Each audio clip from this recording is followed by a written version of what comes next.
আসসালামু আলাইকুম ওয়া রাহমাতুল্লাহি ওয়া বারাকাতুহু নাহমাদুহু ওয়া নুসাল্লি আলা রাসূলিহিল কারীম قال الله تعالى في القرآن العظيم أعوذ بالله من الشيطان الرجيم بسم الله الرحمن الرحيم وأمر أهلك بالصلاة واصطبر عليها لا نسألك رزقا نحن نرزقك والعاقبة للتقوى صدق الله المولان العظيم وصدق رسوله النبي الكريم ونحن على ذلك من الشاهدين والشاكرين আলহামদুলিল্লাহ রাব্বিল আলামিন। সুপ্রিয় দর্শক মণ্ডলী, কাছে দূরে, দেশে এবং প্রবাসে যে যে অবস্থান থেকে চোখ রেখেছেন নিউজ 24-এর লাইভ অনুষ্ঠান ইসলাম আমরাকে দেখার জন্য সকলকে উক্ত অনুষ্ঠান ও চ্যানেলের পক্ষ থেকে ধন্যবাদ জানিয়ে মোবারকবাদ জানিয়ে আজকের সুন্দর আয়োজন শুরু করতে যাচ্ছে। আল্লাহ রাব্বি করিম আমাদেরকে মুসলিম বানিয়েছেন, আল্লাহ পাকের অনেক বড় নেয়ামত আমাদের উপরে রয়েছে। আল্লাহ রাব্বি করিম মুসলমানদের জীবনে আল্লাহ তাআলা সুন্দর ডিসিপ্লিন অর্থাৎ নিয়মতান্ত্রিকভাবে চলার জন্য, ইসলামিক জীবন যাপন করার জন্য আল্লাহ তাআলা যুগে যুগে আম্বিয়া কেরাম আলাইহিমুসসালামদেরকে পাঠিয়েছেন। হযরত রাসূল আকরাম সাল্লাল্লাহু আলাইহি সাল্লামের উম্মত আমাদেরকে বানিয়েছেন। পবিত্র কোরআনে কারীম আমাদের সামনে রয়েছে। কোরআনে আল্লাহ তাআলা আয়াত নাজিল করে আমাদেরকে জানিয়ে দিয়েছেন যে আদর্শ পরিবার কিভাবে গঠন করতে হয়। তাই তো আল্লাহ তাআলা কোরআনে কারীমে আয়াত নাজিল করে বলে দিয়েছেন, তোমার পরিবারকে তুমি নামাজের আদেশ করো, এবং শুধু আদেশ করলেই হবে না, তার উপর অটল অবিচল থাকতে হবে, আদেশ করেই যেতে হবে। আল্লাহ চাহেতো এই বিষয় নিয়ে আজকে আমরা কথা বলবো।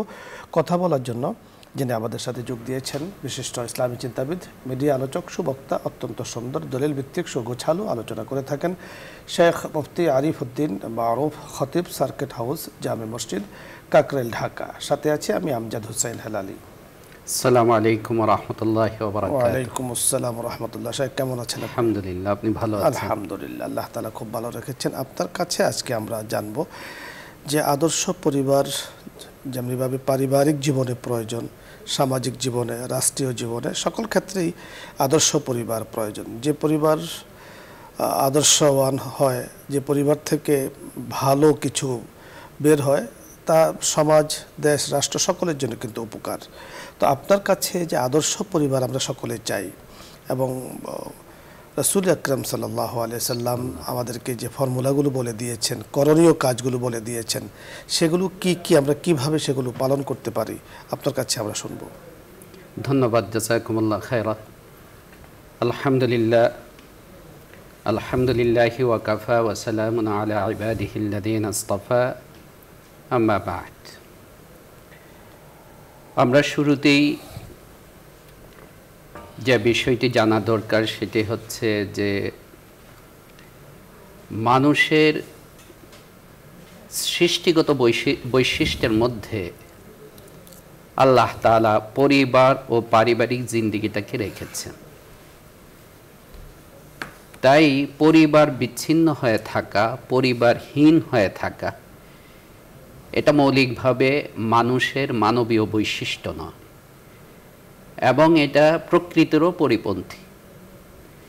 তাই আমরা দেখতে পাই যে আল্লাহ সুবহানাহু ওয়া তাআলা মানব সৃষ্টির যে সূচনা,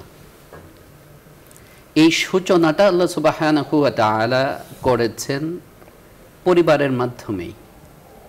আল্লাহ তাআলা তো ইচ্ছে করলে কেবল হযরত আদম আলাইহিস সালাতু ওয়াস সালামকে সৃষ্টি করেছেন, এবং কেবল তার মাধ্যমেই পৃথিবী আবাদ করাইতে পারতেন। কিন্তু আল্লাহ সুবহানাহু ওয়া তাআলা তা না করে হযরত আদম আলাইহিস সালাতু ওয়াস সালামকে সৃষ্টি করার পর আবার তার সঙ্গিনী সৃষ্টি করেছেন, এবং সূরাতুল বাকারাতে আল্লাহ সুবহানাহু ওয়া তাআলা 1 নম্বর পারা ইরশাদ করেছেন, ইয়া আদম উসকুন আনতা ওয়া যাওজুকাল জান্নাহ, হে আদম তুমি এবং তোমার সঙ্গিনী বিবি হাওয়া তোমরা একসাথে বসবাস করতে শুরু করো। আমরা কোরআনে কারীমের এই আয়াত থেকে বা মানব সৃষ্টির সূচনার যে ইতিহাস, সেখান থেকেই এই ধারণাটা একটা পরিবারের বা পারিবারিক জিন্দেগির ধারণা আমরা নিতে পারি, এবং এ কথা বলতে পারি যে পারিবারিক জিন্দেগি এটা মানুষের প্রাকৃতিক সৃষ্টিগত মানবীয় বৈশিষ্ট্য। দ্বিতীয় নম্বর কথা হচ্ছে যে একজন মানুষের জন্য তার পরিবার, এটা আল্লাহ সুবহানাহু ওয়া তাআলার অনেক বড় নিয়ামত, অনেক বড় মেহেরবানি এবং অনুগ্রহ। একজন মানুষের শান্তি, সম্প্রীতি, নিরাপত্তা, বিশেষ করে তার মানসিক প্রশান্তি নির্ভর করে তার পারিবারিক প্রশান্তি এবং শান্তি শৃঙ্খলার উপর। তাই আল্লাহ সুবহানাহু ওয়া তাআলা তার মেহেরবানির নিদর্শনসমূহের মধ্যে অন্যতম নিদর্শন হিসাবে আলোচনা উল্লেখ করেছেন 21 নম্বর পারা সূরা রুমে। আল্লাহ সুবহানাহু ওয়া তাআলা ইরশাদ করেন, ওমিন আয়াতিহি আন খালাকা লাকুম মিন আনফুসিকুম আজওয়াজান লিতাসকুনু ইলাইহা। আল্লাহ সুবহানাহু ওয়া তাআলার রহমত, মেহেরবানি, নিয়ামত এবং কুদরতের নিদর্শনসমূহ থেকে এটা একটা যে তিনি তোমাদের শান্তির জন্যেই, তোমাদের কল্যাণের জন্যেই তোমাদের সঙ্গিনী সৃষ্টি করেছেন, অর্থাৎ পারিবারিক জিন্দিগির ব্যবস্থা আল্লাহ তাআলা করে দিয়েছেন, লিতাসকুনু ইলাইহা, যাতে তোমরা শান্তি পাও, নিরাপত্তা পাও, প্রশান্তি পাও। এখন দুনিয়াতে আসার পর বা দুনিয়াতে একজন মানুষ যখন পারিবারিক জিন্দিগি শুরু করে, এটাও একটা পয়েন্ট এখানে যে আল্লাহ সুবহানাহু ওয়া তাআলা এই পারিবারিক জিন্দিগির সাথেই পৃথিবীর আবাদ, মানব সমাজের আবাদ, মানব সমাজের বিস্তৃতি এবং দেশের আবাদ, দেশের কল্যাণ আল্লাহ তাআলা এই পারিবারিক জিন্দিগির মধ্যেই রেখেছেন। তাই আল্লাহ সুবহানাহু ওয়া তাআলা সূরাতুন নিসার শুরুতেই ইরশাদ করেছেন, ইয়া আইয়ুহান নাসু তাকু রাব্বাকুমুল্লাযী খালাকাকুম মিন নাফসিন ওয়াহিদা ওয়া খালাকা মিনহা যাওজাহা ওয়া বাসসা মিনহুমা রিজালান কাসীরা ওয়া নিসা। যে পারিবারিক জিন্দিগির মাধ্যমে, স্বামী স্ত্রীর মাধ্যমে আল্লাহ সুবহানাহু ওয়া তাআলা আরও মানব সৃষ্টি, মানব জন্ম আল্লাহ তাআলা রেখেছেন। তাই একটা পরিবারের আদর্শবান হওয়া,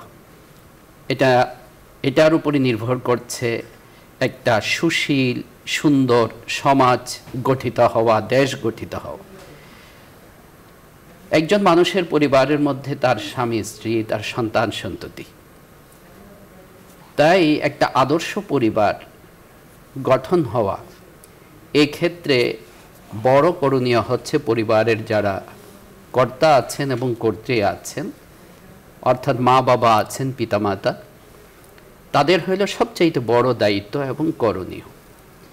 কারণ আমরা জানি যে একটা মানব শিশুর বা সন্তানের প্রথম বিদ্যালয়, প্রথম শিক্ষা প্রতিষ্ঠান হচ্ছে তার পরিবার, তার ঘর বা তার মা বাবা। তাই মা বাবা যে চারিত্রিকতা, যে নৈতিকতা তাকে শিক্ষাদান করবে, সেভাবেই সে বড় হবে। তাই কুরআন এবং হাদিসের আলোকে আমরা যদি বিষয়টা আলোচনা করতে চাই, তাহলে দেখি যে আল্লাহ সুবহানাহু ওয়া তাআলা কুরআনের বহু আয়াতের মধ্যে এই বিষয় উল্লেখ করেছেন এবং ইঙ্গিত করেছেন। আল্লাহ সুবহানাহু ওয়া তাআলা 28 নম্বর পারা সূরা তাহরিমে উল্লেখ করেছেন, ইয়া আইয়ুহাল্লাযীনা আমানু কু আনফুসাকুম ওয়া আহলিকুম নারা। হে ঈমানদারগণ, তোমরা তোমাদের নিজেদেরকে এবং তোমাদের পরিবারের লোকদেরকে জাহান্নামের আগুন থেকে ভয় দেখাও। ঠিক অনুরূপভাবে আল্লাহ সুবহানাহু ওয়া তাআলা 16 নম্বর পারা সূরা তাহাতে উল্লেখ করেছেন, ওয়ামুর আহলাকা বিসসালাতি ওয়াসতাবির আলাইহা। তুমি তোমার পরিবারের লোকদেরকে সালাতের হুকুম দাও, সালাতের শিক্ষা দাও। এই যে ধর্মীয় যে নির্দেশনাগুলো আছে, কোরআন এবং হাদিসের নির্দেশনা, এর থেকে আমরা যে জিনিসটা নিতে পারি বা শিক্ষা গ্রহণ করতে পারি, সেটা হচ্ছে যে আমরা আমাদের পরিবারের মধ্যেই আমাদের সন্তানদেরকে, আমাদের বাচ্চাদেরকে ছোটবেলা থেকেই তাকে আমলের শিক্ষা দেওয়া, তাকে নৈতিক শিক্ষা দেওয়া, ধর্মীয় শিক্ষা দেওয়া, এটা অত্যন্ত অপরিহার্য। আপনি যথার্থ বলেছেন। ধর্মীয় শিক্ষার বিকল্প নেই। দর্শক মণ্ডলী, আদর্শ পরিবার গঠনে কোরআন এবং হাদিসে যে কথাগুলো রয়েছে, অনেক রয়েছে, অসংখ্য অগণিত হাদিস রয়েছে, আয়াত রয়েছে। রাসূল আকরাম সাল্লাল্লাহু আলাইহি ওয়াসাল্লাম আমাদেরকে সব জানিয়ে দিয়েছেন। এজন্য আল্লাহ রাব্বুল কারীম আমাদেরকে কোরআনে কারীমের আয়াতের মাধ্যমে পরিষ্কারভাবে আমাদেরকে বলে দিয়েছেন যে রাসূলের জীবন চরিত্রের মাঝেই রয়েছে তোমাদের জন্য আদর্শ। রাসূল আকরাম সাল্লাল্লাহু আলাইহি সাল্লাম কীভাবে পরিবার গঠন করেছেন আমরা দেখেছি সিরাতের মধ্যে, আমরা দেখেছি ইতিহাসের মধ্যে যে রাসূল আকরাম সাল্লাল্লাহু আলাইহি সাল্লামের সুন্দর পরিবার কীভাবে গঠন করেছেন। পরিবারের প্রত্যেকটা সদস্য রাসূল আকরাম সাল্লাল্লাহু আলাইহি সাল্লামের উপরে ফেদা ছিলেন। পরিবারের প্রত্যেকটা সদস্যকে রাসূল আকরাম সাল্লাল্লাহু আলাইহি সাল্লাম দ্বীনের তালিম দিয়েছেন, দ্বীনের শিক্ষা দিয়েছেন, আদর্শের উপরে রেখে গিয়েছেন। রাসূল আকরাম সাল্লাল্লাহু আলাইহি সাল্লামের খেদমত করেছেন হযরত আনাস রাদিয়াল্লাহু তাআলা আনহু 10 বছর। তিনি বলেছেন খাদিমতু রাসূলুল্লাহি সাল্লাল্লাহু আলাইহি সাল্লাম 10 সিনিন, রাসূল আকরাম সাল্লাল্লাহু আলাইহি সাল্লামের 10 বছর আমি খেদমত করেছি, কিন্তু কখনও রাসূল আকরাম সাল্লাল্লাহু আলাইহি সাল্লাম আমাকে ধমক দেননি, এমন কেন করেছো, এমন কেন করোনি, এই ধরনের কথা বলেনি। রাসূল আকরাম সাল্লাল্লাহু আলাইহি সাল্লাম সুন্দর আদর্শ দিয়ে, সুন্দর চরিত্র মাধুরী দিয়ে পরিবারের সদস্যদের মন জয় করে রেখেছেন, যার কারণে সুন্দরভাবে রাসূল আকরাম সাল্লাল্লাহু আলাইহি সাল্লাম তাদের থেকে রাসূল আকরাম সাল্লাল্লাহু আলাইহি সাল্লাম খেদমত পেয়েছেন, সেবা পেয়েছেন। তারাও রাসূল আকরাম সাল্লাল্লাহু আলাইহি সাল্লামের সোহবতে থেকে দ্বীনের অনেক বিশাল, অনেক বড় খেদমত করেছেন। সত্যি আদর্শ একটি পরিবার, আদর্শ একটি সমাজ উপহার দিতে পারে। আদর্শে অনেকগুলো সমাজ মিলে আদর্শ একটি দেশ, আদর্শ মানুষগুলো যখন থাকবে তখন সেখানে সকল কিছুই সুন্দর ডিসিপ্লিনের সাথেই চলবে এবং সুন্দর পরিবেশ সেখানে বিরাজ করবে। পরিবেশ গড়া থাকে না, পরিবেশ গড়ে নিতে হয়। আর আদর্শবান যখন আমরা হয়ে যাব ইনশাআল্লাহ কোরআন এবং সুন্নাহর আলোকে, ইসলামের আলোকে, ইসলামের দিক নির্দেশনা অনুযায়ী, তখন ইনশাআল্লাহ আল্লাহ পাকের রাহমাগুলো আমরা পেয়ে যাব। তাই তো আল্লাহ তাআলা বলে দিয়েছেন মা আতাকুমুর রাসূলু ফাখুযুহু ওয়া মা নাহাকুম আনহু ফান্তাহু। রাসূল যা নিয়ে এসেছেন তাকে তোমরা ধরো, আঁকড়িয়ে ধরো, অর্থাৎ তার উপরে আমল করো, বুঝো এবং সে অনুযায়ী জীবন গঠন করো। কতদিন পর্যন্ত? প্রতিটা মানুষের জন্য হাত্তা ইয়াতিয়াকাল ইয়াকিন, মৃত্যু পর্যন্ত তাকে আদর্শের উপরে চলতে হবে, ইসলামের দিক নির্দেশনা অনুযায়ী চলতে হবে। তাহলে পরকালে অনাবিল শান্তির জায়গা জান্নাত কিন্তু উপহার স্বরূপ পাওয়া যাবে। আল্লাহ রাব্বি করিম আমাদেরকে কথাগুলো বোঝার তৌফিক দান করুন। আলোচ্য বিষয় নিয়ে আপনাদের যদি কোনো কিছু জানার বোঝার থাকে আপনি প্রশ্ন করতে পারেন, অথবা ইসলামের যেই কোনো মাসলা মাসাইল নিয়ে আপনি চাইলে প্রশ্ন করুন, আমরা চেষ্টা করব কথা বলার জন্য। প্রথমে যিনি আছেন, আসসালামু আলাইকুম ওয়া রাহমাতুল্লাহ। দর্শক নাম বলে পরিচয় দিয়ে প্রশ্ন করুন। আসসালামু আলাইকুম। ওয়ালাইকুম আসসালাম ওয়া রাহমাতুল্লাহ। স্যার, আমি কেরানীগঞ্জ থেকে আইগদি বলছিলাম। জি বলুন। আমার বয়স এখন ৭৩, আমি একজন বীর মুক্তিযোদ্ধা। মাশাআল্লাহ। কোন সময় সরকারের কোন বাতায় নিয়ে নেই, এখন আমি বেকার। তাই আমি এখন চিন্তা করছি বয়স্ক ভাতা নিবার জন্য। এটা কি নেওয়া যাইব নাকি? এটা কি চুল ধরবে নাকি? ধন্যবাদ আপনাকে, আমরা বুঝতে পেরেছি আপনি দেশের জন্য সেবা করেছেন, খেদমত করেছেন, অনেক বড় কাজ করেছেন, অনেক বড় সওয়াবের কাজ করেছেন। মুফতি সাহেব বুঝতে পেরেছেন, সুন্দর প্রশ্ন করেছেন। হ্যাঁ, তিনি এ ধরনের ভাতা নিতে পারেন, কোনো অসুবিধা নেই শরীয়তের দৃষ্টিতে, কোনো সমস্যা নেই, আপনি ভাতা নিতে পারেন। আশা করছি আপনি বুঝতে পেরেছেন যে প্রশ্ন করেছেন। পরবর্তী দর্শকের কথা আমরা শুনবো। জি আসসালামু আলাইকুম ওয়া রাহমাতুল্লাহ।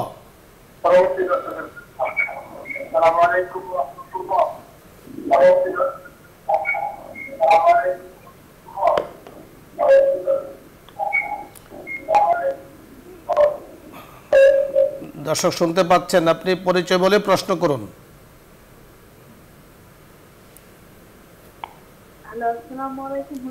ওয়ালাইকুম আসসালাম ওয়া রাহমাতুল্লাহ।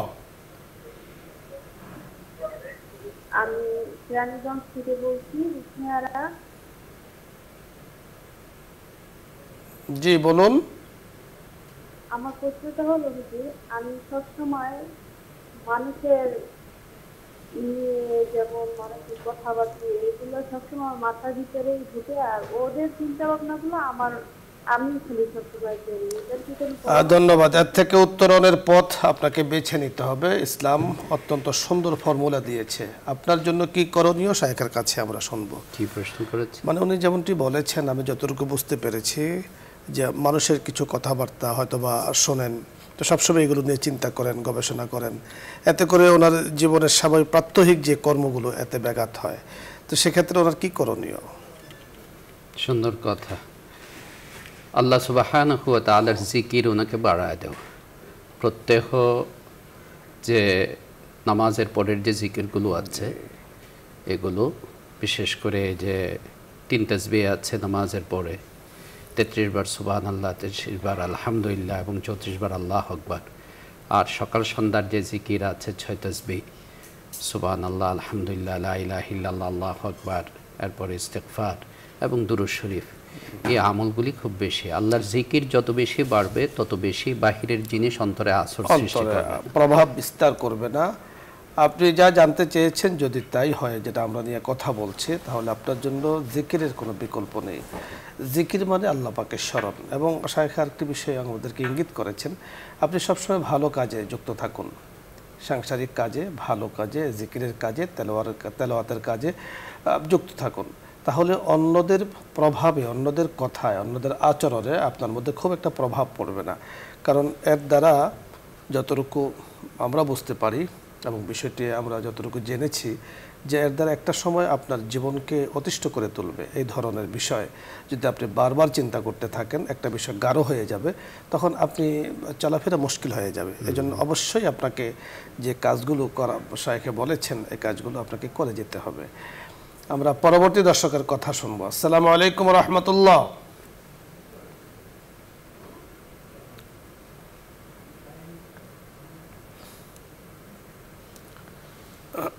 আসসালামু আলাইকুম। আসসালামু আলাইকুম। ওয়ালাইকুম আসসালাম ওয়া রাহমাতুল্লাহ। হুজুর, আমার 5টা প্রশ্ন ছিল। জি বলুন। প্রথম প্রশ্ন, যে ঈদের দিন বা পরের দিন মহিলারা কি নফল নামাজ পড়তে পারবো? 2 নম্বর প্রশ্ন, যে শাশুড়ি সেবা না করে তাহলে নাকি গুনাহ হবে না, সেটা তো ইসলাম কতটুকু সত্য? তারপরে 3 নম্বর প্রশ্ন, আমি পর্দা করি, আমার বাপের বাড়ি, শ্বশুর বাড়ি এলাকা, এখন আমার মেয়ের বিয়ের অনুষ্ঠানে যদি আমি আমার বাপের বাড়ি, শ্বশুর বাড়ি দাওয়াত দিই, দেখা যায় আমার ভাইয়ের সাথে আমার ননদ, শাশুড়ি, জাল তাদের সাথে দেখা হইব, তখন তো পর্দার খেলাপ হয়ে যাব, তখন এই গুণাটা কি আমার হইব? জি, 4 নম্বর প্রশ্ন বলুন। 4 নম্বর, আমার মেয়ে বড়, এখন কেউ দেখতে আসলে বলে ছবি চায়, উপযুক্ত পেয়ে, এখন ছবি দিলে তো পর্দা হইব না, কিন্তু ছবি দিলে তো আমার গুণ হইব না। আমি ছবিটা ঠিক নাকি ভুল? বুঝতে পেরেছেন। তারপরে 5 নম্বরে, হুজুর, আমার বাসায় আমার ভাসুর, বেগম, নন্দের জামাই যদি আসে, আমি যদি তার সাথে কথা না বলি, সালাম না দেই, তবে তার একটু মনে কষ্ট পাইব, কিংবা তারা আমার সালাম দেয়, কথা বলে, আমি যদি আমরা বুঝতে পেরেছি। ধন্যবাদ আপনাকে। 5টি প্রশ্ন আমরা বুঝতে পেরেছি, আপনি শুনতে থাকুন। প্রথম যে প্রশ্নটি আপনি বলেছেন যে ঈদের নামাজের পর মহিলারা নফল নামাজ পড়তে পারবেন কিনা, এতে তো কোনো সমস্যা নেই, পরে পড়তে পারবেন, কোনো অসুবিধা কোনো সমস্যা নেই। মহিলারা বাসা বাড়িতে ঈদের নামাজ যখন মসজিদে অথবা ময়দানে হয়ে যায়, নফল নামাজ পড়তে মহিলা পুরুষ কারো জন্য ঈদের দিন নামাজ পড়তে নিষেধ নেই, ঈদের দিন রোজা রাখাটা হলো নিষেধের কথা বলা হয়েছে। শাশুড়ির সেবা করা বউদের জন্য জরুরি কি জরুরি না? এখানে আমাদেরকে বুঝতে হবে যে ইসলামের দৃষ্টিতে মুরব্বীদেরকে, বয়োজ্যেষ্ঠদের সেবা করা, খেদমত করা এ অনেক বড় ফজিলত এবং সওয়াবের কাজ। 2 নম্বর বিষয় হচ্ছে যে আমার স্বামীকে সন্তুষ্ট রাখা, আমার স্বামীকে খুশি রাখা, তাকে সুবিধার মধ্যে রাখা, একজন স্ত্রী হিসাবে এটাও আমার করণীয়। তাই সব কিছু মিলিয়ে যদি পরিস্থিতি এরকম হয়, অনেক কিছু আছে শরীয়তে বিভিন্ন লক্ষ্য উদ্দেশ্যকে সামনে রেখে আমার উপরে ফরজ করে নেই, কিন্তু বাস্তবে দেখা যাচ্ছে অনেক ফরজ আমলের চাইতেও এটার গুরুত্ব এবং সওয়াব বেশি হতে পারে আমার ক্ষেত্র বিশেষ। দেখা যাচ্ছে আপনি বাড়িতে আছেন, শাশুড়ি বাড়িতে আছে, তো আপনার সামনে শাশুড়ি কষ্ট করছে, তো মুরব্বী হিসেবেও তো আপনার উচিত ওনাকে সেবা করা, ওনাকে সহযোগিতা করা। আবার আপনার স্বামীর মা তিনি, এদিকেও একটা দাবি রাখে, একটা হক কিন্তু তিনি রাখেন। তো সে হিসাবে সেবাটাই, মানুষের সেবা করা যেমন সওয়াবের কাজ, শাশুড়ির সেবা করা অনেক বেশি সওয়াবের কাজ। কারণ আমরা একটি বিষয়ে খুব খেয়াল করি শেখ, আমরা অজু করি কেন? নামাজ পড়ার জন্যে। অজুকে বলা হয়েছে ইবাদতে গায়রে মাকসুদা, অর্থাৎ অজুর মাধ্যমে নামাজের মাধ্যমে আল্লাহ। ঠিক অনুরূপভাবে সরাসরি অজুর দ্বারা কিন্তু কি সওয়াব, তো আমরা অজু একটা পানি ব্যবহার করছি, কিন্তু অজুর মাধ্যমে ইসলামের সবচেয়ে গুরুত্বপূর্ণ বিধান নামাজ আমরা কিন্তু আদায় করে থাকি।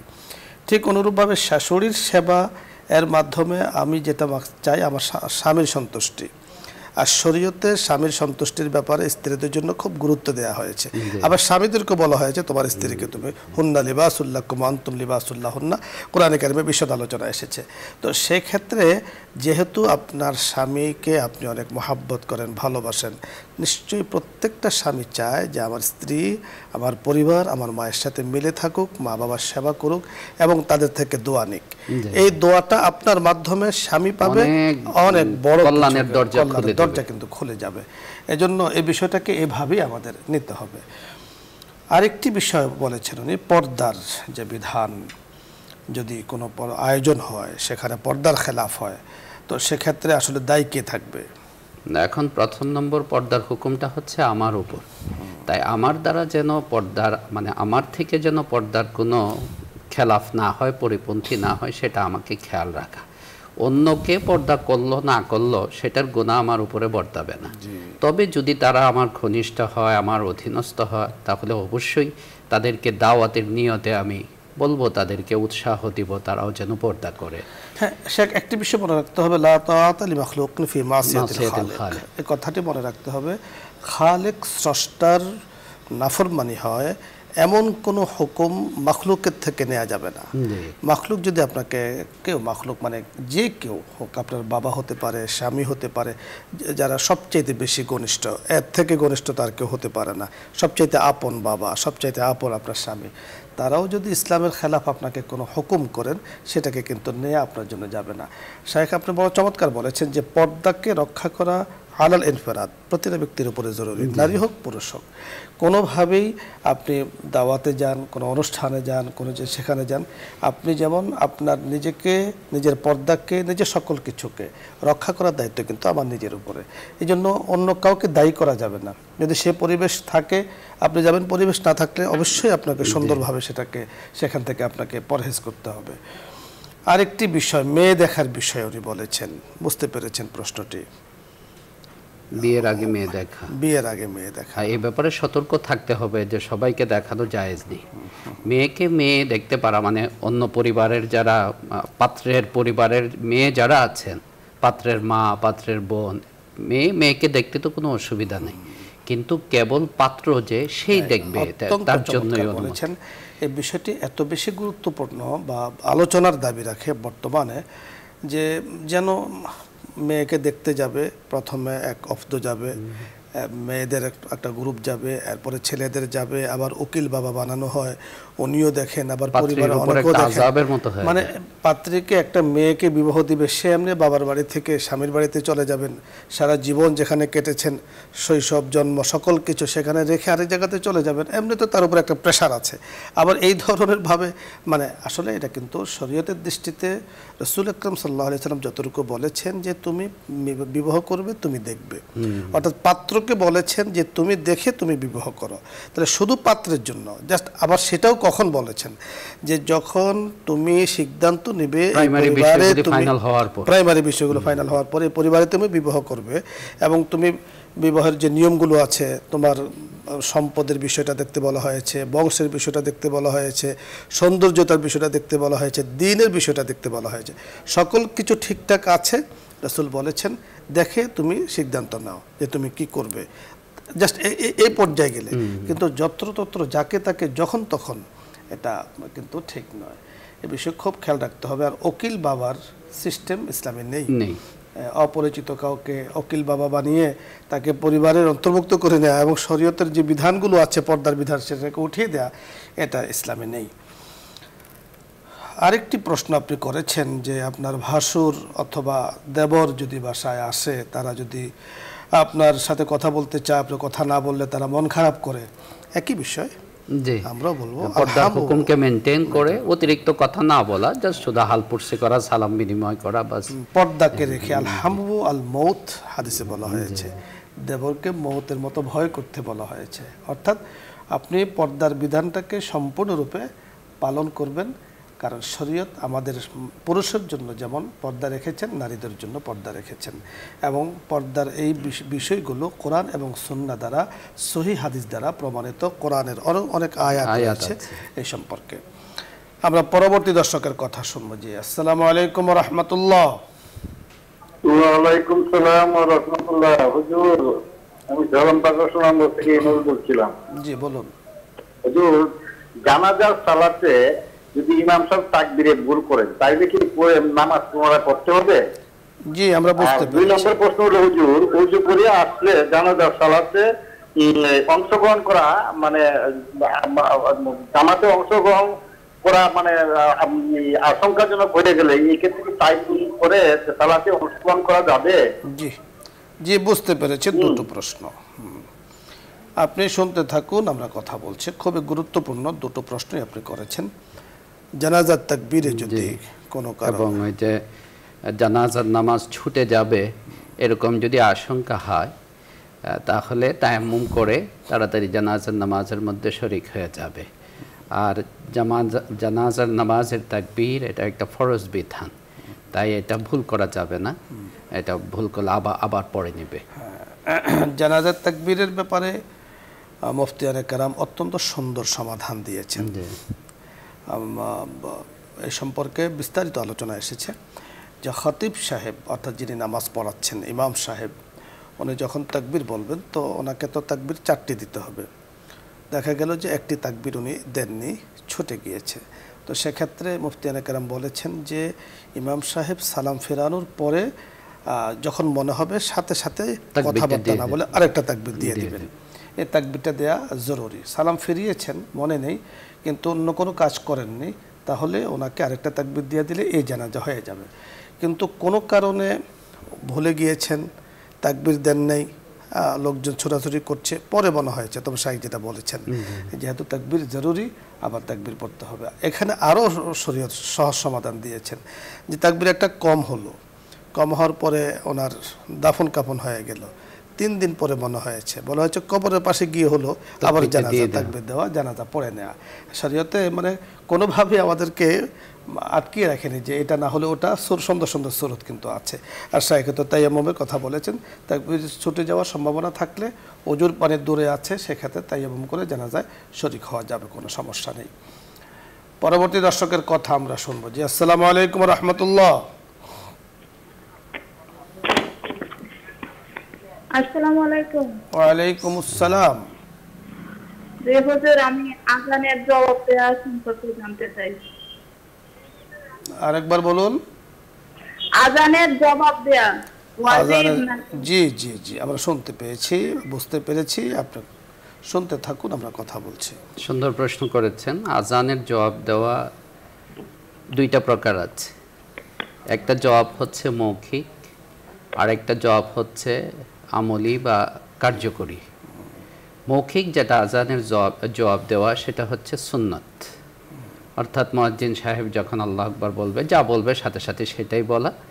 কেবল হাইয়া আলাস সালাহ এবং হাইয়া আলাল ফালাহ বলার সময় লা হাওলা ওয়ালা কুওয়াতা ইল্লা বিল্লাহ পাঠ করা, শেষে দুরূদ শরীফ পড়া এবং এই আজানের যে দোয়া আছে সেটা পাঠ করা। এই আমলটা হচ্ছে সুন্নাত।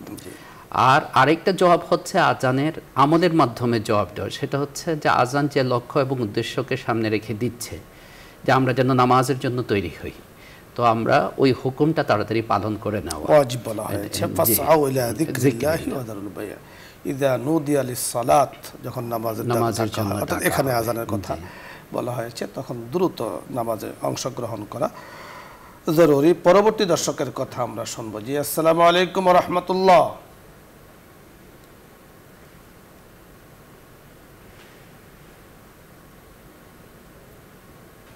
জি, দর্শক শুনতে পাচ্ছেন, প্রশ্ন করুন।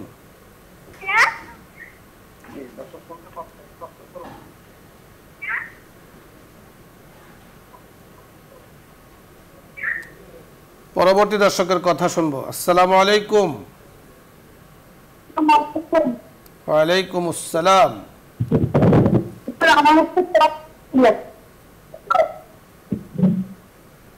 আমার বোনের মাঝে আসলে পরে আসছেন মানে কোনো যোগাযোগ এখানে দিয়ে আবার বিয়ে করছে। এখন হচ্ছে যে ওনার বিয়ে হয় না, আবার আমার বড় আপুর কাছে আয়সা পড়ছে, আসার পরে আবার একটা বাবু হয়েছে ওদের। এখন কি ওটা কি শরীয়ত মতে আছে নাকি না আবার ওদের আবার নতুন করে বিয়ে দিতে হবে? শুরুতে আবার বলুন, বোনের স্বামী বিবাহ করেছেন? হ্যাঁ, 18 বছর যোগাযোগ ছিল না আপুর সাথে। জি। তা আবার আসছেন উনি, আবার ফিরে আসছেন ওই ওয়াইফের থেকে ছাড়াছাড়ি হয়ে আবার আমার আপুর কাছে চলে আসছে। তা এখন ওর সাথে আর বিয়ে হয় না, এই ঘরে আবার আমার বড় বোনের একটা আবার বাবু হয়েছে, 7 বছর চলে। এখন কি শরীয়ত মতে আছে নাকি আবার বিয়ে দিতে হবে ওদের নতুন করে? জি, বুঝতে পেরেছি। আপনি শুনতে থাকুন, আমরা কথা বলছি। বুঝতে পেরেছেন, অর্থাৎ ওনার বোনের স্বামী হয়তো অন্য জায়গাতে চলে গিয়েছেন, বোনের সাথে খুব একটা যোগাযোগ ছিল না। তো এক্ষেত্রে উনি এটা পরিষ্কার করেননি যে বোনের সাথে যোগাযোগ ছিল না মানে এমনি যোগাযোগ ছিল না, বিবাহ বিচ্ছেদ হয়নি। পরবর্তী বিবাহ যদি শরীয়ত অনুযায়ী হয়ে থাকে ওনার আগের বিয়েটা, তাহলে আর নতুন করে বিয়ে পড়ার দরকার নাই, উনি তো স্ত্রী তো আছেই ওনার। যোগাযোগ বন্ধ হওয়ার কারণে বিবাহ বিচ্ছেদ হয় না। আমাদের সমাজে কিছু কিছু লোকের মাঝে একটি কথার প্রচলন খুব আছে, সেটা হলো যে 3 মাস যদি স্বামী নিরুদ্দেশ থাকে অথবা কোথাও না থাকে, মানে যোগাযোগ না থাকে, তাহলে বিবাহ বন্ধন নতুন করে করা তাজদিদে নিকাহ লাগে। এই ধরনের কোনো কথা শরীয়তে নেই। 3 বছর কেন, আরও বেশি সময়ও যদি দূরে থাকে, এর দ্বারা বিবাহ বিচ্ছেদ হয় না। নতুন বিবাহের কোনো প্রয়োজন নেই যদি বিবাহটা ওনাদের মধ্যে বিচ্ছেদ না হয়ে থাকে। বিচ্ছেদ হলে তো মাসআলা অন্য ধরনের চলে যাবে। বিবাহ আছে, ঠিক আছে, হয়তো বেশ কিছুদিন ছিলেন না, অন্য জায়গাতে গিয়েছেন, অন্য জায়গাতে স্ত্রী বিবাহ করেছেন, সেখান থেকে আবার চলে এসেছেন, এতে তো কোনো সমস্যা নেই। পরবর্তী দর্শকের কথা আমরা শুনবো। জি, আসসালামু আলাইকুম ওয়া রাহমাতুল্লাহ। আসসালামু আলাইকুম। ওয়া আলাইকুম আসসালাম। হুজুর, ওই সময় আমি প্রশ্ন করছিলাম, এটা ছিল যে আমি আমার মেয়ের বিয়ের অনুষ্ঠান আয়োজন করব, কারণে যেমন আমার ভাইয়ের সাথে আমার ননদের সাথে দেখা হইব। ধন্যবাদ, আমরা বুঝতে পেরেছি। আপনি আয়োজন করার জন্য আমরা বুঝতে পেরেছি আপনার কথাগুলো, পুরোটাই আমরা বুঝতে পেরেছি। বুঝতে পেরেছেন? জি, আমরা বিস্তারিত এর উপরে কথা বলেছি যে আপনি মেয়েকে বিবাহ দিবেন, সেখানে অনুষ্ঠান করবেন। বিবাহ যেমন শরীয়ত সম্মত, শরীয়তের মধ্যে অনুষ্ঠান করার বিধানও রয়েছে। তো শরীয়ত আমাকে অনুষ্ঠান করার অনুমোদন দিয়েছে শরীয়তের সীমানার ভেতরে থেকে। শরীয়তের বাহিরে যদি কেউ চলে যায়, যিনি যাবেন তিনি গুনাহগার হবেন। এই বিষয়টি আপনাকে খেয়াল রাখতে হবে। পরবর্তী দর্শকের কথা শুনবো। জি, আসসালামু আলাইকুম ওয়া রাহমাতুল্লাহ। আসসালামু আলাইকুম। ওয়া আলাইকুম আসসালাম।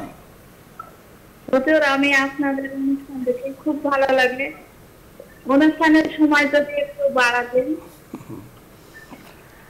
আপনার প্রস্তাব খুব সুন্দর, আপনাকে ধন্যবাদ সুন্দর একটি প্রস্তাব দেওয়ার জন্য। অবশ্যই আমরা বিষয়টি নিয়ে চিন্তা করব। জি, বলুন, আপনার প্রশ্ন বলুন। আমার মেয়ে জানতে চাইছে যে পড়া মনে থাকে না, তো দোয়া আছে নাকি? আরেকবার বলুন। পড়া মনে থাকে না। পড়া মনে থাকে না, এর জন্য দোয়া তো অবশ্যই আছে। রাব্বি জিদনি ইলমা, এই দোয়া দুরূদ শরীফের আমল খুব বেশি করা। পড়া শুরু করার আগে অবশ্যই 3 বার দুরূদ শরীফ, 3 বার সূরা ইখলাস, এবং সূরা ইখলাস মানে কুল হুয়াল্লাহু আহাদ, আর ওই যে আপনি বললেন রাব্বি জিদনি ইলমা, এগুলি পাঠ করার পরে পড়াটা শুরু করা। হ্যাঁ, অবশ্যই পড়া মনে থাকবে। আল্লাহ রাব্বুল কারীমের কাছে এই দোয়া যা হুজুরে বলেছেন, এগুলো সব দোয়ার অন্তর্ভুক্ত। আমাদের হাতে সময় যতটুকু আছে, আমাদের দোয়ায় আমরা চলে যাব। শাইখ, আপনাকে ধন্যবাদ। আপনি আজকে অত্যন্ত গুরুত্বপূর্ণ আলোচনা করেছেন, সময় দিয়েছেন। আমাদের চ্যানেল ও অনুষ্ঠানের পক্ষ থেকে আপনাকে ধন্যবাদ। জাযাকুমুল্লাহু আহসানাল জাযা। দর্শক মণ্ডলী, আমরা অনুষ্ঠানের শেষ পর্যায়ে আছি। প্রশ্নোত্তর পর্ব আজকের মতো এখানে আমরা শেষ করব। অনেকের প্রশ্ন আছে যেটা আমরা বুঝতে পারছি, প্রশ্ন নিয়ে বসে আছেন, অনেকগুলো প্রশ্ন আপনারা করবেন, সুন্দর সুন্দর কথাগুলো।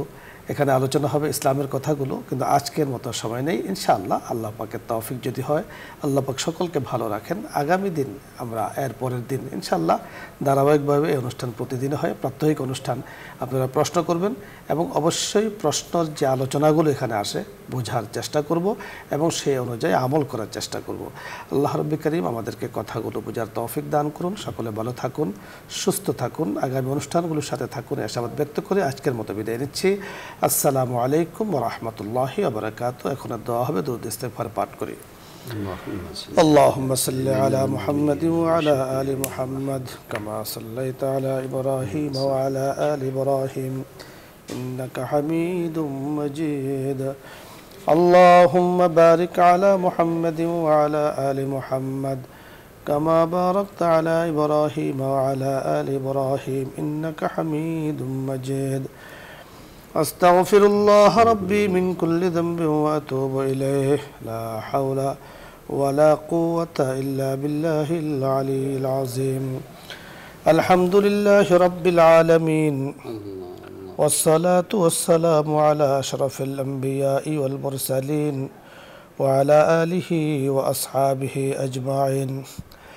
ربنا وآتنا ما وعدتنا على رسلك ولا تخزنا يوم القيامة إنك لا تخلف الميعاد. ربنا إننا سمعنا مناديا ينادي للإيمان أن آمنوا بربكم فآمنا. ربنا فاغفر لنا ذنوبنا، ربنا فاغفر لنا ذنوبنا وكفر عنا سيئاتنا وتوفنا مع الأبرار. رب اجعلني مقيم الصلاة ومن ذريتي ربنا وتقبل دعاء. ربنا اغفر لي ولوالدي وللمؤمنين يوم يقوم الحساب. يا كريم يا رحيم مولاي كريم, আমরা গুনাহগার বান্দারা আপনার শাহী দরবারে হাত তুলে আছি। ইয়া আল্লাহ, আমাদের পা থেকে নিয়ে মাথা পর্যন্ত গুনাহে ভর্তি। মাথার উপরে ডাইনে বামে মৌলাই করিম বহু গুনার সামানা রয়েছে। মেহেরবানি করে ইয়া আল্লাহ, দয়া করে মায়া করে আমাদের জিন্দেগির গুনাহগুলো আপনি মাফ করে দেন। মৌলাই করিম, এ ইলাহুল আলামিন, ইয়া করিম ইয়া রহিম, গুনাহগারদের গুনাহগুলোকে মাফ করতে আপনি পছন্দ করেন। ইয়া আল্লাহ, আপনার কাছে চাইতে জানি না, চাওয়ার মতো তরিকা আমাদের জানা নাই, বলার মতো পদ্ধতি আমাদের ইয়া আল্লাহ জানা নাই। আমরা এতটুকু জানি, আপনার কাছে বললে আপনি ক্ষমা করেন। মেহরবানি করে কবিরা সগীরা জানা অজানা শিরকি বিদআতি तमाम গুনাহ থেকে তওবা করছি, আর গুনাহ করব না। মেহরবানি করে তওবার উপরে অটল থাকার তৌফিক দান করেন। মাওলাই করিম, আমাদের মুরব্বিদেরকে আপনি মাফ করে দেন। तमाम জাহানের উম্মতে মুসলিমা যারা ঈমান নিয়ে বিদায় গ্রহণ করেছেন তাদেরকে মাফ করে দেন। ইয়া আল্লাহ, আমরা যারা বেঁচে আছি আমাদের মধ্যে অনেকে অসুস্থ আছেন, মেহরবানি করে সুস্থতার নিয়ামত দান করেন। মাওলাই করিম, ইয়া আল্লাহ, আপনি তো আহকামুল হাকিমিন, রব্বুল আলামিন, শাফিউল আমরাজ, মাওলাই করিম দাফিউল বালিয়াত। ইয়া আল্লাহ, মেহরবানি করে तमाम বালা মুসিবত থেকে আমাদেরকে, আমাদের এই দেশকে, মাওলাই করিম মুসলিম জাহানকে, মাওলাই করিম ইয়া আল্লাহ, আপনার সৃষ্টিজীবকে মেহরবানি করে আপনি হেফাজত করেন। মাওলাই করিম ইয়া আল্লাহ, সর্ব অবস্থায় কল্যাণের ফয়সালা করেন। হজের মাস চলছে, মাওলাই করিম যারা হজের থেকে আসছেন মেহরবানি করে ইয়া আল্লাহ যে সুন্দর বড় ইবাদত করে এসেছেন, ইয়া আল্লাহ ইসলামী হুকুম মোতাবেক চলার তৌফিক দান করেন, ইসলামের দিক নির্দেশনা অনুযায়ী চলার তৌফিক দান করেন। জীবনে বারবার যাওয়ার আমাদেরকে তৌফিক দান করেন। লব্বাইক আল্লাহুম্মা লব্বাইক বলার তৌফিক দান করেন। রওজা মুবারকে সালাতু ওয়াসসালামু আলাইকা ইয়া রাসূলুল্লাহ, সেখানে গিয়ে বলার তৌফিক দান করেন। মাওলাই করিম, আপনার হাবিবের শাফাআতের ফয়সালা আমাদের জন্য করে দেন। ইয়া করিম, যে অনুষ্ঠানে বসে আপনার দরবারে হাত তুলে আছি, কত মানুষ ইয়া আল্লাহ টিভির পর্দার সামনে বসে হাত তুলে আছেন, চোখের পানিগুলো ছেড়ে দিয়ে আপনার রহমত কামনা করছেন। মেহেরবানি করে এই প্রোগ্রামকে, চ্যানেলকে, আয়োজক বৃন্দদেরকে আপনি কবুল ও মঞ্জুর করে নেন। আমরা যারা যুক্ত আছি আমাদেরকে আপনি মাফ করে দেন। বসুন্ধরা সম্মানিত চেয়ারম্যান সাহেব, মাওলাই করিম পরিবারের সদস্যবৃন্দ যারা আছেন, ইয়া আল্লাহ কাছের দূরের দেশে বাহিরে যারা যেখানে আছেন, মেহেরবানি করে সকলকে মাফ করে দেন। আমাদের সকলের জন্য ইয়া করিম সুস্থতার ফয়সালা করে দেন। আল্লাহ আপনার নিয়ামতে খাসার ফয়সালা করে দেন। মাওলাই করিম ইয়া আল্লাহ কত মানুষ অসুস্থ হয়ে আছেন। মাওলাই করিম কেউ অসুস্থতা তার ভেতরে এমনভাবে আছে নিজেও টের পাচ্ছে না। মাওলাই করিম মেহেরবানি করে ছোট বড় তামাম রোগ বিরোগগুলোকে মেহেরবানি করে আপনি ভালো করে দেন। মাওলাই করিম যেই দিন যে সময় আমরা চলে যাব, কালিমায়ে তাওহীদ যেন জবানে উচ্চারিত হয় সেই ফয়সালা আমাদের জন্য করে দেন। আমাদের জবানে এইভাবে কালিমা চালু করে দিয়েন, লা ইলাহা ইল্লাল্লাহু মুহাম্মাদুর রাসূলুল্লাহ।